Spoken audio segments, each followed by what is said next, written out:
The NAACP is the nation's oldest and largest civil rights organization, dealing with critical issues regarding education, economic development, public safety, health disparities, and civic engagement. I'm Jenny Johnson for Comcast Newsmakers on stage at Suffolk University's Modern Theater in downtown Boston. The president of the Boston branch of the NAACP, Michael Curry, joins Newsmakers. Welcome to the program, Michael. Thank you. So some watching may not know that the Boston branch of the NAACP is over a century old, and it's the first chartered branch in the country. Absolutely. Can you share a little bit of the history with us? Yeah, there was a movement going on in the early 1900s around the lynchings of African Americans across the country, and there were very socially conscious Bostonians. Many of them would go on to kind of think through how to address these issues. There was a race riot in Lincoln's hometown of Springfield, Illinois, resulted in the murder of citizens, resulted in the burning of businesses, and black and white-owned businesses. That riot led to a movement nationally that would lead to the organization we now know as the National Negro Committee of 40, white, prominent, and black citizens. Eventually that would transition into the NAACP, and many of those founders were local folks from Boston.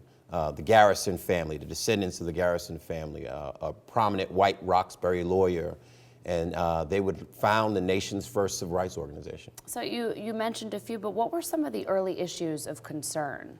Yeah, so one was lynchings, of course. They were trying to address the reality that if you were African American in this country for the early part of the century, that you could be lynched and there were no consequences for lynching African Americans. So there was a campaign to deal with the lynchings. Then it turned into really dealing with social justice issues, the education inequality, which we think started in the 60s. No, that started in the early 1900s to give us alternative avenues to get a quality education, to build up more doctors and lawyers, to deal with, quite frankly, the injustices in all the cities and towns throughout the country. And that's why the branches started to form. So you have a national organization, and now you have, thousands of branches across the country doing that work on the ground, like cities like Boston. So interesting to know that it started here in Boston. So how does the Boston branch of the NAACP remain relevant today? Relevancy, I always get that question wherever I go, particularly a younger generation. I always say, look at any data point, right? If you want to look at the wealth gap, right? The numbers that came out from the Federal Reserve Bank point out really troubling numbers about the wealth gap by race in the greater Boston area. If you look at the Institute of Medicine's report a few years back on the unequal treatment in healthcare, black and brown people are dying and suffering of illnesses almost in every category. If you look at housing issues, whether it's owning, home ownership or renting, if you look at, you go down the list. It's troubling. And I think what we have is we have the taint of race in almost all of our institutions, and that's just, we think of the civil rights movement as a long time ago. That's a historical minute ago. So we have the challenge on how do we deal with those issues? How do we change policy and laws and attitudes to make sure that we can eliminate the divide that exists in this country? That's the work that we do. That's what makes us still relevant today. If somebody can tell me that all that stuff is gone, that there's no educational inequality, that kids of color aren't dropping out, suspended, expelled at high rates, then I would love to stop doing this work, but we're not there yet. Right now it is still very relevant. So based on some recent events that were captured on video that have drawn obviously national attention to racial disparities, do you sense a cultural shift?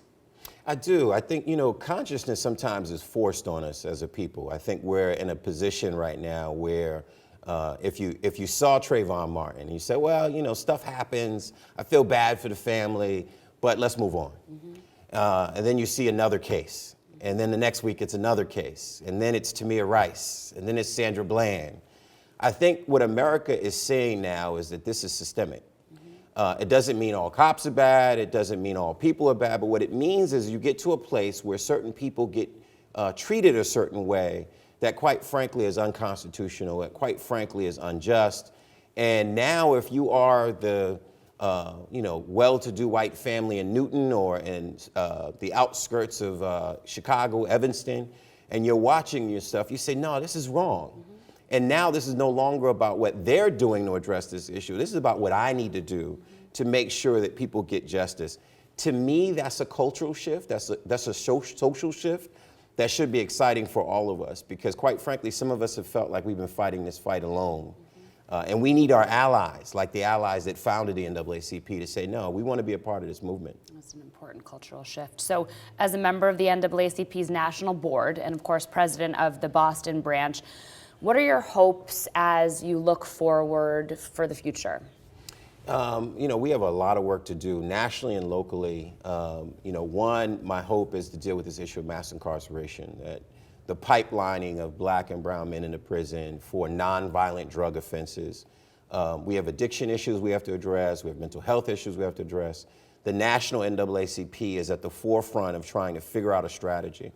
The Voting Rights Act. We just celebrated the 50-year anniversary of the Voting Rights Act. And while we were celebrating, there was a tragedy in that, which is that the Supreme Court gutted a section of the Voting Rights Act, which means that, I always say it's chess, not checkers. There are people that are trying to prevent those faces that showed up in 2008 and 12 from coming back. And the way they do that is they pass laws that suppress the right to vote. We should be expanding democracy, not shrinking it. So my work in the NAACP, nationally and locally, is to try to expand democracy, to make it work for everyone. That's the challenge we have in 2016. We're all excited to do it, and I think, I'm optimistic. I'm very optimistic that the allies that are calling me and saying, hey, Mike, what do you need? How can I help? Means that we have a bright future. Well, I'm happy to hear that you're optimistic, and I appreciate you sharing some today with us. Thank you. Thanks for watching Comcast Newsmakers. I'm Jenny Johnson.